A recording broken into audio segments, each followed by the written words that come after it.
Good morning प्यारे प्यारे बच्चों। चलिए हम लोग शुरू करते हैं एस ब्लॉक एलिमेंट्स। ओके, और एस ब्लॉक एलिमेंट्स के अंडर आज हम लोग पढ़ेंगे ग्रुप सेकेंड एलिमेंट्स। ओके, तो चलिए सबसे पहले हम ये देखते हैं कि ग्रुप सेकेंड एलिमेंट्स क्या होता है। तो सबसे पहले इसको हम लोग क्या करते हैं, डिफाइन कर लेते हैं। तो क्या लिखेंगे, दोज एलिमेंट्स, ध्यान देना सभी बच्चे, which have valence as subcell। Valence subshell क्या होनी चाहिए, एस होनी चाहिए, and completely filled by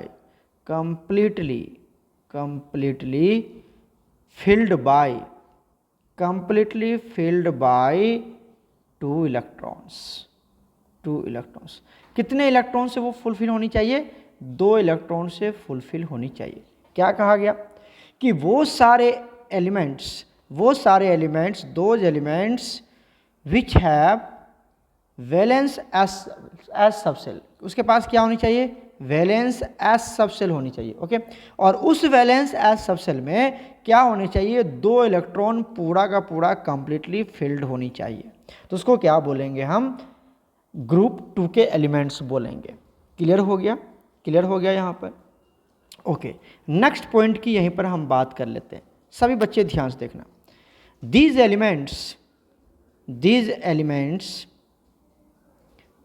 elements are also known as क्या बोलते हैं इसको हम लोग अल्कलाइन अर्थ मेटल बोलते हैं। क्या बोलते हैं, अल्कलाइन अर्थ मेटल बोलते हैं। क्लियर है यहाँ तक, बताओ जल्दी से, अल्कलाइन अर्थ मेटल्स बोलते हैं। तो ये जो ग्रुप 2 के एलिमेंट्स है इसको हम लोग क्या बोलते हैं, अल्कलाइन अर्थ मेटल बोलते हैं। क्लियर हो गया यहाँ तक, क्लियर है। अब क्यों बोलते हैं, ऐसा क्यों बोलते हैं, तो वो भी हम यहाँ पे डिस्कस कर लेते हैं। ड्यू टू ऐसा क्यों हुआ, तो वो भी यहाँ पर हम डिस्कस करते हैं। सारे बच्चे ध्यान देखिए, ड्यू टू occurrence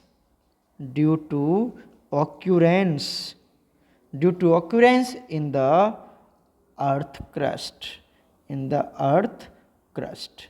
क्या मतलब कि ये कहाँ पर मिलता है, अर्थ क्रस्ट के अंडर मिलता है, इसीलिए इसको हम लोग क्या बोलते हैं, अल्कलाइन अर्थ मेटल। तो इसीलिए बोलते हैं क्योंकि ये कहाँ मिलता है, बताओ जल्दी से, अर्थ क्रस्ट के अंडर मिलता है, इसीलिए इसको क्या बोलते हैं, अल्कलाइन अर्थ मेटल। अल्कलाइन क्यों बोलते हैं, अब ये भी बात यहाँ पे मैं डिस्कस कर देता हूँ, ध्यान से देखिए। And after reaction with water, किसके साथ, वाटर के साथ जब आप इसकी रिएक्शन करवाएंगे तो इट फॉर्म्स क्या बनाता है प्यारे बच्चों, स्ट्रॉन्ग बेस बनाता है, स्ट्रॉन्ग बेसिस बनाता है ये। तो अल्कलाइन वर्ड क्यों पड़ा, इधर ध्यान से देखो, अल्कलाइन वर्ड क्यों पड़ा इसके नाम के आगे, अल्कलाइन मतलब होता है बेस। अल्कलाइन मतलब क्या होता है, water soluble base. Water soluble base को क्या बोलते हैं हम, अल्कलाइन बोलते हैं। इतनी बात तो हमें समझ में आ गई। अब बात आती कि सर इसको अर्थ मेटल क्यों बोला गया, अर्थ मेटल क्यों बोला गया, क्योंकि ये कहाँ मिलता है बच्चे, अर्थ क्रस्ट में मिलता है, धरती के अंदर मिलता है, अर्थ क्रस्ट में मिलता है, इसलिए इसको क्या बोलते हैं, अल्कलाइन अर्थ मेटल्स बोलते हैं। क्लियर हो गया, सारे पॉइंट्स हमने बता दिया। अब आ जाओ हम बात करते हैं, सर इस ग्रुप्स में ये जो ग्रुप 2 के एलिमेंट्स हैं इसमें कौन कौन से एलिमेंट्स आते हैं, तो हम वहाँ पे थर्ड पॉइंट में बात कर लेते हैं। दीज एलिमेंट्स आर, कौन कौन सा एलिमेंट्स है वो देखिए। सबसे पहले आता है हमारे पास यहाँ पर बेरिलियम, उसके बाद मैग्नीशियम, उसके बाद कैल्शियम, उसके बाद स्ट्रोंशियम, उसके बाद आता है बेरियम, और लास्ट वन इज रेडियम।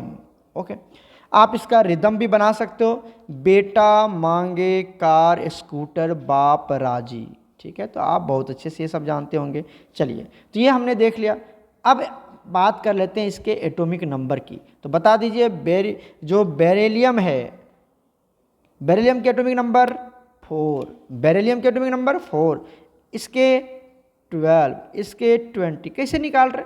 अरे सर कुछ नहीं करना, इसमें कितना जोड़ना आपको? 8 जोड़ना। इसमें कितना जोड़ना आपको? 8 जोड़ दीजिए। इसमें कितना जोड़ना आपको? 18 जोड़ दीजिए। इसमें कितना जोड़ना आपको? 18। इसमें कितना जोड़ना आपको? 32। क्लियर हो गया क्या? यहाँ तक क्लियर हो गया? क्लियर हो गया। तो इस तरह से आप क्या निकाल सकते हैं? एटॉमिक नंबर निकाल सकते हैं। क्लियर हो गया? ये कितना हो जाएगा? 38। इसी तरह से निकाल लो, ये कितना हो जाएगा? 56। ये कितना हो जाएगा आपका? 88। क्लियर है? इस तरह से आप एटॉमिक नंबर सारे एटम का कैलकुलेट कर सकते हैं। अब अगर यहाँ पर मैं बात कर लूँ इसके इलेक्ट्रॉनिक कॉन्फ़िगरेशन की, किसकी बात कर लेता हूँ बताइए जल्दी से? इलेक्ट्रॉनिक कॉन्फ़िगरेशन की बात कर लेते हैं। तो क्या लिखेंगे बताइए? तो यहाँ पर अगर आपको इस तरह से लिखना है तो ये क्या आएगा? इनर्ट गैस की मदद से लिखना है तो हीलियम आ जाएगा, और लास्ट में क्या आएगा? 2s2 आएगा। ठीक है, क्लियर है यहाँ पर? नेक्स्ट, इसके लिए आप क्या लिखेंगे? इसके लिए हीलियम के बाद क्या आता है? नियॉन लिख दो। क्लियर है? और यहाँ पर क्या आएगा? 3s2 आएगा। इसके लिए क्या लिखेंगे हम? हीलियम, नियॉन, उसके बाद आर्गन, पता है ना आपको? आर्गन। इसके बाद क्या आएगा बताओ? सबको मैं पहले एरो मार्क्स लिख देता हूँ, उसके बाद में समझाता हूँ आपको, बहुत इजी हो जाएगा। बताइए यहाँ पर हीलियम, नियॉन, आर्गन, यहाँ पर क्या लिखेंगे? क्रिप्टन। ठीक है, उस यहाँ पर क्या लिखेंगे? जेनन। यहाँ पर क्या लिखेंगे? बता दीजिए जल्दी से? रेडन। ओके, तो these all are inert gases. आगे क्या बना लेंगे? 3s2, यहाँ पर क्या लिखेंगे? 4s2, यहाँ पर 5s2, इस तरह से लिख सकते हैं हम लोग, 6s2 और 7s2। तो आप क्या देख रहे हैं कि लास्ट में, सबके लास्ट में क्या आ रहा है यहाँ पर? NS2। मतलब अगर मैं इसकी जनरल इलेक्ट्रॉनिक कॉन्फ़िगरेशन की बात करें, किसकी बात करें बच्चे? General electronic configuration. General electronic configuration की बात करें तो क्या बन जाएगा? यहाँ से NS2 बन जाएगा। क्या बन जाएगा? NS2 बन जाएगा। क्लियर है? क्लियर है यहाँ तक? तो ये हमने इसकी जनरल इलेक्ट्रॉनिक कॉन्फ़िगरेशन की बात कर ली, कौन एलिमेंट क्या है नहीं है वो भी हमने यहाँ पर बात कर लिया। अब आप यहीं पर अगर चेक करेंगे तो ये जो आपका लास्ट एलिमेंट्स होता है वो क्या होता है आपका? ये देखो, ये जो आपका क्या है? रेडियम। ये क्या होता है? आपको ऑलरेडी पता होगी। ये क्या होता है? हमारा रेडियो एक्टिव एलिमेंट्स होते हैं। रेडियो एक्टिव एलिमेंट्स होते हैं। क्लियर है ना? Radio active element. क्लियर है? कोई दिक्कत तो नहीं है? चलते हैं हम लोग नेक्स्ट पॉइंट की तरफ। नेक्स्ट पॉइंट देखिए, यहाँ पर हम बात कर लेते हैं नेक्स्ट पॉइंट की। सभी बच्चे ध्यान से देखना। देखो, उसके बाद आ जाओ। All elements are metals. इसमें जितने भी एलिमेंट्स हैं, ग्रुप 2 में जितने भी एलिमेंट्स हैं, ऑल एलिमेंट्स आर क्या है? मेटल है। ऑल एलिमेंट्स आर मेटल, ये पता चल गया आपको। वेराज अभी बताया था मैंने आपको कि जो हमारा रेडियम है वो क्या है? Is a radio active atom, या रेडियो एक्टिव मेटल बोल सकते हैं इसको। रेडियो एक्टिव मेटल है। क्लियर हो गया ये पॉइंट्स? क्लियर है? चलिए नेक्स्ट बात कर लेते हैं हम लोग यहाँ पर ऑक्सीडेशन स्टेट की। किसकी बात कर लेते हैं? Oxidation state. किसको बोलते हैं ऑक्सीडेशन स्टेट? पता ही होगा आपको, चार्ज या ये भी होता है ऑक्सीडेशन नंबर। ठीक है, तो क्या होता है यहाँ पर? चलिए इसको मैं थोड़ा सा यहाँ पे मेंशन कर देता हूँ। All alkaline earth metal, all alkaline, okay, earth metal, all alkaline earth metals क्या होता है बच्चे? ऑल अल्कलाइन अर्थ मेटल्स सोज +2 ऑक्सीडेशन स्टेट। कितना शो करता है प्यारे बच्चों? बताइए जल्दी से। +2 ऑक्सीडेशन स्टेट शो करता है। क्यों शो करता है +2? तो due to presence of 2 valence electron. 2 valence electron. इसके पास कितने वैलेंस इलेक्ट्रॉन होते हैं? अभी तो बताया था, देखो डायग्राम में सबके लास्ट में कितने इलेक्ट्रॉन्स हैं? 2 वैलेंस इलेक्ट्रॉन। तो ये 2 इलेक्ट्रॉन को क्या कर सकता है? वो लॉस कर सकता है। और जब वो लॉस करेगा तो किस में चला जाएगा?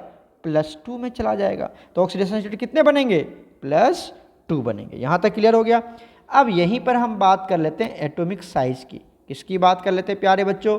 एटॉमिक साइज की बात कर लेते हैं। तो चलिए देख लेते हैं हम लोग एटॉमिक साइज। सबसे पहली बात करते हैं यहाँ पर डाउन द ग्रुप। किसकी बात करेंगे हम? डाउन द ग्रुप की बात करते हैं। डाउन द ग्रुप का मतलब पता चलता है आपको? बताइए। मतलब इस तरह से, इसको बोलते हैं डाउन द ग्रुप, ऊपर से नीचे आना। ठीक है, यहाँ पर बिल्कुल वैसा ही गेम है, आपको कुछ भी रट्टा नहीं मारना है। क्या होता है डाउन द ग्रुप में, बता दीजिए जल्दी से। आपको पता है कि जब आप डाउन द ग्रुप आएंगे तो नंबर ऑफ सेल क्या हो जाएगा, इंक्रीज हो जाएगा। जब नंबर ऑफ सेल इंक्रीज होगा तो जो एटॉमिक रेडियस है वो भी क्या कर जाएगा, इंक्रीज कर जाएगा। और एटॉमिक रेडियस इंक्रीज कर गया तो बताइए एटॉमिक साइज भी क्या हो गया, इंक्रीज हो गया। तो यहाँ पर कोई इरेगुलरिटीज नहीं है, सीधी सी बात है, जैसे जैसे आप नीचे आएंगे एटॉमिक साइज क्या हो जाएगा, इंक्रीज हो जाएगा। क्लियर हो गया, एटॉमिक साइज क्या हो जाएगा बच्चे, इंक्रीज हो जाएगा। ओके, चलिए अब ये तो था डाउन द ग्रुप, ये किसकी बात कर रहे थे हम लोग, डाउन द ग्रुप। अब बात कर लेते हैं अलोंग द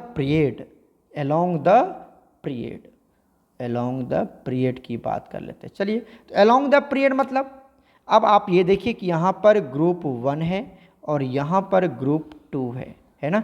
इस तरह से ये बीच में लाइन ड्रॉ किया हुआ है, आप पीरियोडिक टेबल देखा होगा तो आपको याद ही होगा। ये ग्रुप 1 ग्रुप 2, तो हम किसकी बात कर रहे हैं, अलोंग द पीरियड। क्या मतलब, इस तरह से हम इसकी बात कर रहे हैं, इसकी बात कर, देखो इधर ये हो गया हमारा along the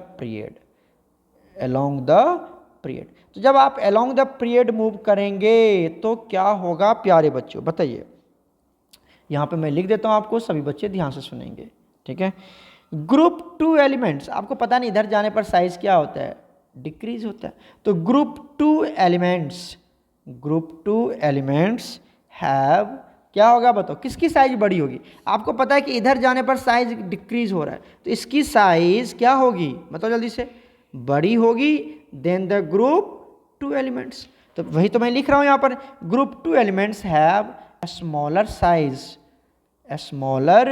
size than the, किससे बताओ जल्दी से, than the group 1। पहली बात क्लियर हो गया, कोई डाउट है, क्लियर है कि ग्रुप 2 एलिमेंट्स की साइज जो होगी वो स्मॉलर होगी ग्रुप 2 से।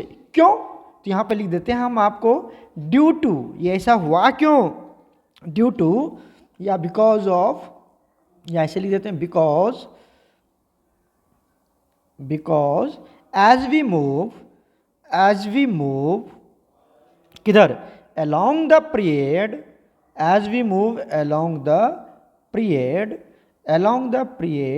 ठीक है, क्या होने वाला है, इफेक्टिव न्यूक्लियर चार्ज क्या हो जाता है बच्चे, इंक्रीज हो जाता है। क्योंकि इस इफेक्टिव न्यूक्लियर चार्ज को क्या बोलते हैं हम, इफेक्टिव न्यूक्लियर चार्ज को हम क्या बोलते हैं बताओ जल्दी से, इसी को बोलते हैं जेड इफेक्टिव। आपने ये पढ़ा होगा, इसी को बोलते हैं हम लोग, क्या बोलते हैं बताओ जल्दी से, इसी को बोलते हैं जेड इफेक्टिव। ठीक है, तो जेड इफेक्टिव क्या हो जाता है बच्चे, बढ़ जाता है, मतलब force of attraction between nucleus and valence electron increase हो जाता है। क्लियर हो गया, यहाँ तक क्लियर हो गया, ये भी बात हमने यहाँ पर कंप्लीट कर ली। ठीक है, अब नेक्स्ट पॉइंट देख लेते हैं हम लोग यहाँ पर, आयोनाइजेशन एनर्जी। किसकी बात करते हैं प्यारे बच्चों, आयोनाइजेशन एनर्जी की बात कर लेते हैं। तो चलिए हेडिंग बना लेते हैं हम लोग, आयोनाइजेशन एनर्जी। आयोनाइजेशन एनर्जी को डिफाइन नहीं करेंगे, ऑलरेडी आपने पढ़ रखा है। अब बता दीजिए आयोनाइजेशन एनर्जी क्या होता है। अरे सर, आयोनाइजेशन एनर्जी जो होता है वो inversely proportional to atomic size होता है ना, ऑलरेडी पता है आपको, एटॉमिक साइज होता है। ठीक है, ये तो आपको ऑलरेडी पता है। ठीक है, तो क्या होगा बच्चे बता दीजिए, जैसे जैसे आप डाउन द ग्रुप जाएंगे, जैसे जैसे कहाँ जाएंगे आप, डाउन द ग्रुप जाएंगे, तो क्या होगा एक सेकेंड, ये कट गया, मैं थोड़ा सा यहाँ पर और अच्छे से मेंशन कर देता हूँ। ये देखिए क्या होगा यहाँ पर, inversely proportional to atomic size, clear है। अब आइए, जब आप डाउन द ग्रुप जाएंगे तो पता है साइज इंक्रीज होता है, साइज इंक्रीज होगा तो क्या होगी, आयोनाइजेशन एनर्जी डिक्रीज हो जाएगा। तो क्या बनेगा यहाँ पर, ट्रेंड, लिख देता हूँ मैं आपको, ट्रेंड ऑफ आयोनाइजेशन एनर्जी। बता दीजिए क्या बनेगा। तो सबसे पहले प्यारे बच्चों, बेरिलियम की आयोनाइजेशन एनर्जी सबसे ज़्यादा, then magnesium, then calcium, then strontium, then barium. इसका मतलब ये हुआ कि यहाँ पर भी कोई आपको एक्सेप्शनल केस नहीं है। क्लियर हो गया, क्लियर हो गया। अब लगे हाथ बात कर लेते हैं हम लोग किसकी, डेंसिटी की बात कर लेते हैं। किसकी बात कर लेते हैं? डेंसिटी।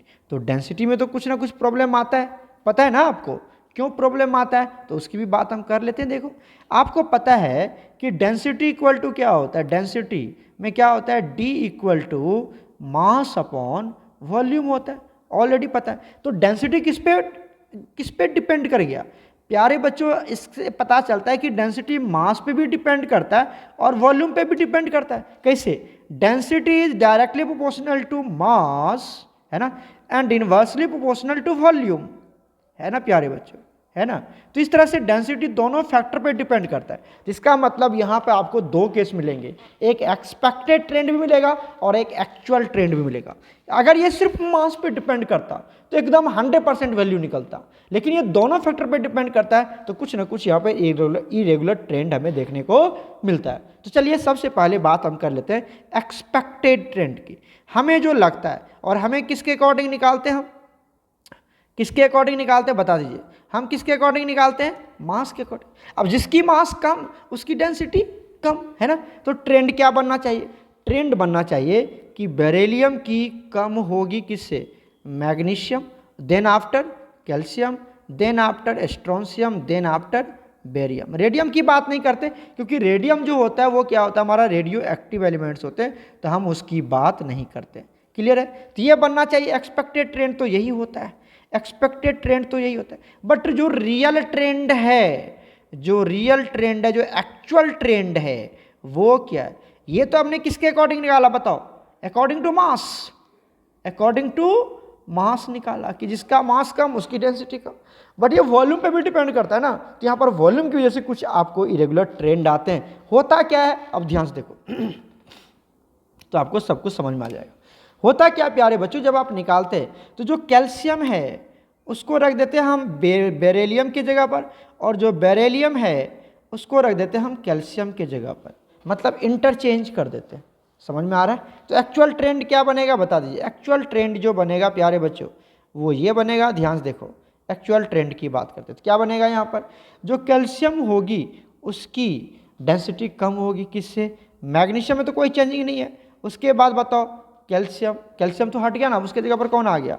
उसके जगह पर आ गया बेरिलियम, और ये सब तो ऑटोमेटिकली अपने जगह पर रहेगा, ये strontium, then after barium.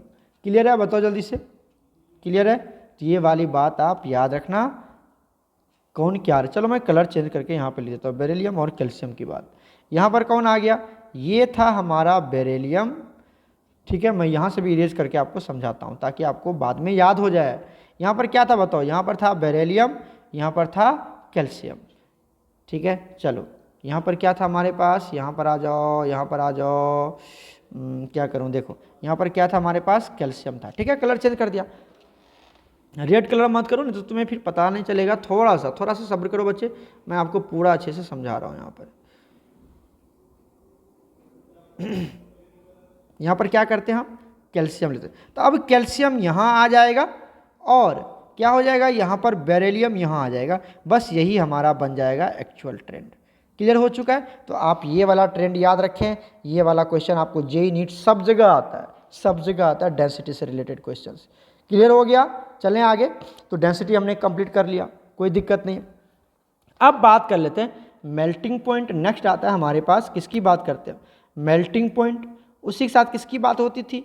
Boiling point की बात होती थी। उसी के साथ किसकी बात कर लेते हैं हम? हार्डनेस की बात करते हैं। सब एक ही बात है, मेल्टिंग पॉइंट, बॉइलिंग पॉइंट और हार्डनेस की बात कर लेते हैं हम लोग। क्लियर है? Melting point, boiling point and hardness. तो सारे बच्चे ध्यान से देखिए, यहाँ पर देखिए जो हमारा मेल्टिंग पॉइंट और बॉइलिंग पॉइंट है, दीज प्रॉपर्टीज, कौन सा properties? Melting point, boiling point, hardness is directly proportional to, आपको पता है ना किससे? स्ट्रेंथ ऑफ, बताया था मैंने आपको, strength of metallic bond. Strength of metallic bond किसके डायरेक्टली प्रोपोर्शनल होता है? स्ट्रेंथ ऑफ मेटालिक बॉन्ड पे डिपेंड करता है ये, ठीक है ना।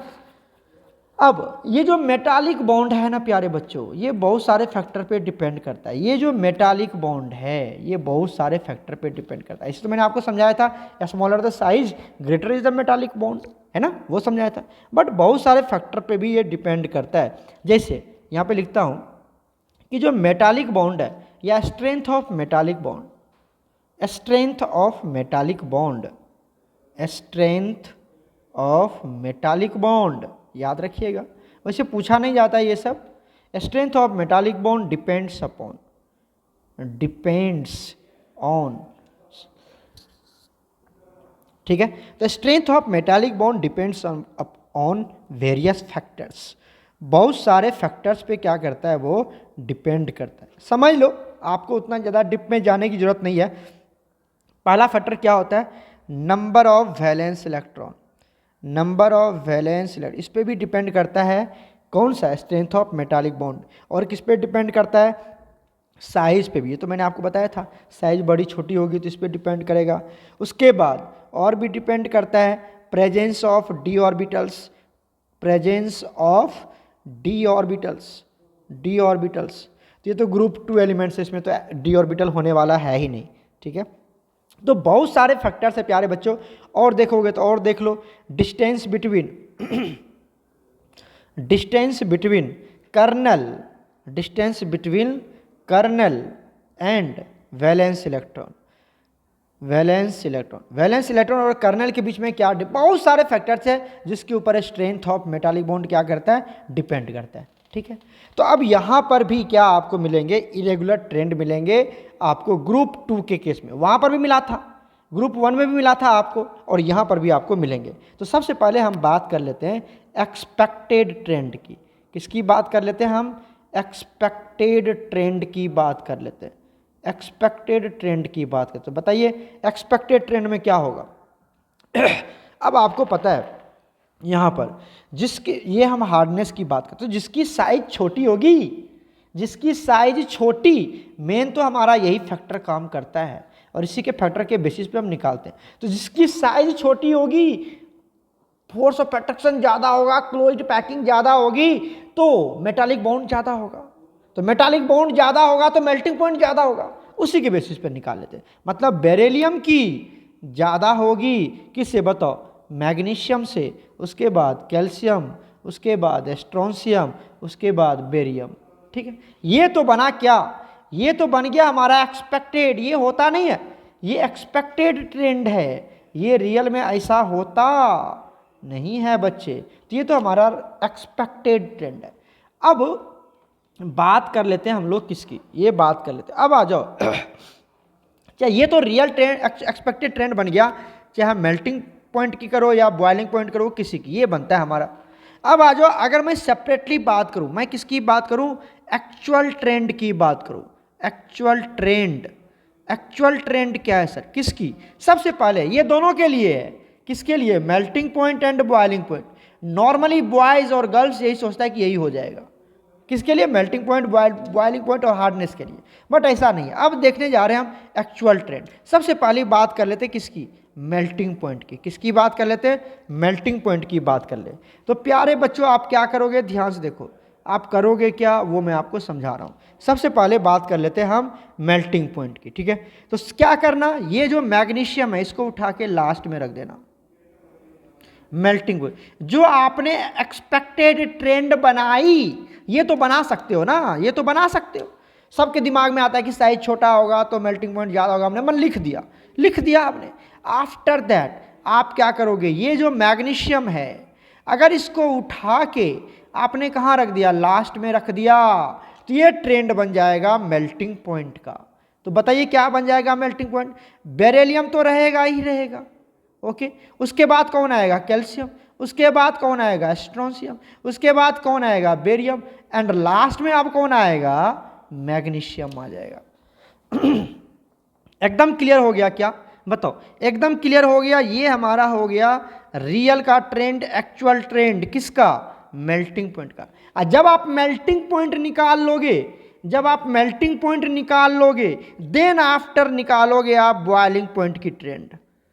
समझ लो, पहले मेल्टिंग पॉइंट निकालना, देन आफ्टर बॉइलिंग पॉइंट, तो आपको याद रहेगा सीक्वेंस। अब क्या करते, अब क्या करते हैं हम सर, बॉइलिंग पॉइंट के लिए, बॉइलिंग पॉइंट के लिए कुछ नहीं करना है। ये जो बेरिलियम है, ये जो बेरिलियम दिख रहा है, ये जो बेरिलियम है बच्चे, इस बेरिलियम को उठा के आपको क्या करना है, इसके बीच में लाके खड़ा कर देना है। कहाँ पर, इसके बीच में लाके रख देंगे। मतलब बेरिलियम एंड कैल्शियम के बीच में किसको रख देंगे, किसको रख देंगे हम, बेरियम को रख देंगे। समझ में आ रही क्या हमारी बात, समझ में आ रही क्या हमारी बात। क्या मैंने बताया आपको कि आप करेंगे क्या, कि जो आपका क्या है, बेरियम है, जो आपका बेरियम जो आपने मेल्टिंग पॉइंट की ट्रेंड बनाई, उसमें से बेरियम को उठाओ और बेरिलियम और कैल्शियम के बीच में रख दो। तो क्या बना ट्रेंड, क्या बना ट्रेंड, बताओ। ट्रेंड बन जाएगा, बेरिलियम में तो कोई चेंजिंग नहीं है, इसकी तो ज़्यादा ही होगी। अब आ जाएगा कौन, अब आ जाएगा बेरियम, क्योंकि बीच में बेरियम आ गया। देन आफ्टर आ जाएगा कैल्शियम, उसके बाद आ जाएगा स्ट्रोंशियम, और ये बेचारा मैग्नीशियम तो लास्ट में पड़ा ही है।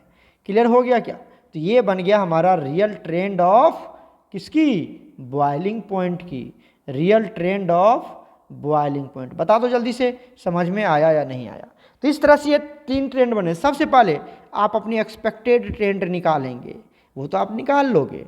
उसके बाद एक्चुअल ट्रेंड की बात करेंगे। तो सबसे पहले मध्य प्रदेश की बात करेंगे, मेल्टिंग पॉइंट की बात करेंगे, ठीक है। और वो कहाँ से निकालेंगे, एक्सपेक्टेड ट्रेंड से। क्या करेंगे, मैग्नीशियम को लास्ट में ला के रख देंगे। जब मेल्टिंग पॉइंट निकल गया तो बेरियम को उठाओ और बेरिलियम और कैल्शियम के बीच में रख दो, हो गया गेम खत्म। याद करना, 1-2 बार लिखना, याद हो जाएगा। क्लियर हो गया, क्लियर हो गया। चलो अब बात कर लेते हैं हम लोग फोटो इलेक्ट्रिक इफेक्ट की। किसकी बात कर लेते हैं हम लोग प्यारे बच्चों, फोटो इलेक्ट्रिक इफेक्ट। कि सर ग्रुप फर्स्ट एलिमेंट तो फोटो इलेक्ट्रिक इफेक्ट शो करता था एक्सेप्ट लिथियम, है ना, लिथियम शो नहीं करता था। क्या ग्रुप सेकेंड के एलिमेंट शो करते हैं, तो यहां पर मैं आपको लिख देता हूं, दीज मेटल्स डोंट शो ये मेटल दिस इफेक्ट, ये मेटल ये इफेक्ट शो नहीं करता है। अब क्यों नहीं शो करता है सर, क्यों नहीं शो करता है, ड्यू टू, क्यों बताओ। पहला फैक्टर्स क्या होंगे, वेरी स्मॉल साइज। दूसरा क्या होगा, वेरी हाई, स्मॉल साइज होगी तो वेरी हाई आयोनाइजेशन एनर्जी, इसकी आयोनाइजेशन एनर्जी बहुत ज़्यादा है, साइज बहुत छोटी है, इसीलिए ग्रुप 2 के elements photo electric effect show नहीं करते। क्लियर हो गया क्या, कोई डाउट है बताओ जल्दी से। ये समझा दिया। तो ग्रुप 2 में कोई भी elements photo electric effect show नहीं करता। अब बात कर लेते हैं यहाँ पर प्यारे बच्चों हम किसकी, यहाँ पर बात कर लेते हैं फ्लेम टेस्ट की। किसकी बात कर लेते हैं हम लोग, फ्लेम टेस्ट। अब फ्लेम टेस्ट क्या होता है, ये कहानी तो मैंने आपको ग्रुप 1 के एलिमेंट्स में समझा रखा है, तो मैं यहाँ पर इसकी थ्योरी नहीं लिखने वाला हूँ, ठीक है। अब सीधी बात करते हैं कि हमारे पास एलिमेंट्स कौन कौन होते हैं। हमारे पास एलिमेंट्स होते हैं बेरिलियम, बेटा, मांगे, कार, स्कूटर, उसके बाद क्या आता है बाप, और क्या आता है राजी। राजी की तो बात नहीं करेंगे, वो तो रेडियम तो हमारा क्या है, रेडियो एक्टिव एलिमेंट्स है। अब आ जाओ प्यारे बच्चों, ये जो बेरिलियम और मैग्नीशियम है, ये जो बेरिलियम और मैग्नीशियम है, ये दोनों क्या करता है, don't show photoelectric effect, don't show this effect, sorry don't show flame test, sorry बच्चे मैं कहाँ बता रहा, सॉरी बच्चे, डोंट शो फ्लेम टेस्ट, ये फ्लेम टेस्ट नहीं देता है। क्यों नहीं देता सर, अब बताओ। फ्लेम टेस्ट में होता क्या है कि सर इलेक्ट्रॉन को रिलीज करवाना है, एनर्जी देंगे, इलेक्ट्रॉन हायर सेल में जाएगा, फिर बैक होगा, तो अब वो एनर्जी देंगे, इलेक्ट्रॉन बाहर निकलेगा। लेकिन इसकी साइज आपको पता है कि डाउन द ग्रुप साइज क्या होता है, इंक्रीज। तो इसकी साइज क्या होती है, बहुत छोटी होती है, नीचे जाने पे बढ़ता है ना, ऊपर तो साइज छोटा है। ड्यू टू, क्यों बता दो जल्दी से, वेरी स्मॉल। ड्यू टू क्या लिखेंगे यहाँ पर, ड्यू टू, मैं कलर चेंज करके लिखता हूँ, ध्यान दीजिएगा, due to very small size, due to very small size. And next क्या होगा, वेरी हाई आयोनाइजेशन एनर्जी, इसकी आयोनाइजेशन एनर्जी बहुत ज़्यादा होता है, इसीलिए ये कलर शो नहीं करता। क्लियर हो रहा होगा, हो रहा होगा ना। अब आ जाओ कैल्शियम। बाकी ये तीनों जो एलिमेंट्स है, ये तीनों एलिमेंट्स हमारा फ्लेम टेस्ट देता है, ये तीनों एलिमेंट्स हमारा फ्लेम टेस्ट देता है प्यारे बच्चों। क्लियर है, यस और नो। तो जब ये फ्लेम टेस्ट देगा तो ये कौन सा कलर प्रोड्यूस करेगा सर? तो हम बात कर लेते हैं कैल्शियम की। किसकी बात करते हैं? कैल्शियम। तो कैल्शियम आपको देगा, बेरिलियम मैग्नीशियम कोई टेस्ट नहीं देगा। कैल्शियम को जब आप फ्लेम के ऊपर रखेंगे तो ये आपको देगा brick red colour. Brick red जो ईंट का कलर होता है वो कलर प्रोड्यूस करेगा ये। क्लियर है? बताओ जल्दी से। और जो हमारा कौन सा है, यहाँ पर आप देख रहे होंगे जो आपका क्या है, स्ट्रोंशियम। जो आपका स्ट्रोंशियम है ये आपका क्या देगा? क्रिम्सन रेड कलर देता है। क्रिम्सन रेड कलर देगा आपको। क्लियर हो रहा है बात? ओके। और बच गया बेरियम। बेरियम, अब बेरियम कौन सा कलर देगा सर? ये जो बेरियम है ये आपका देता है ग्रीन, या कभी कभी लिखा हुआ मिलेगा एप्पल ग्रीन। ठीक है, तो ये ग्रीन कलर देता है। क्लियर हो गया? तो ये तीनों हमारा कलर तो देता है, बट ये दोनों हमारा कलर फ्लेम पे नहीं देता है, दैट इज फ्लेम टेस्ट नहीं देता है। क्लियर हो गया? अब बात कर लेते हैं हम लोग यहाँ पर reaction with liquid ammonia. Reaction with liquid ammonia. अब यहाँ से जो हम पढ़ेंगे, यहाँ से जो हम पढ़ेंगे वो कलेक्टिवली स्टडी करेंगे ग्रुप 1 एंड ग्रुप 2। मतलब कि ग्रुप 1 और ग्रुप 2 एक साथ कौन कौन सा रिएक्शन देता है, दोनों की रिएक्शंस एक साथ पढ़ेंगे। दैट इज हम केमिकल प्रॉपर्टीज अगले लेक्चर में शुरू करेंगे। यहाँ तक हमने पूरे फिजिकल प्रॉपर्टी की कवर कर ली पूरा डिटेल में। ठीक है, तो केमिकल प्रॉपर्टीज हम कवर करेंगे नेक्स्ट लेक्चर में कि रिएक्शंस अमोनिया के साथ क्या रिएक्शंस करता है, वाटर के साथ क्या रिएक्शंस होते हैं, उसकी सॉल्युबिलिटी, उसकी हाइड्राइड हाइड्रोजन के साथ बहुत सारी बातें करेंगे।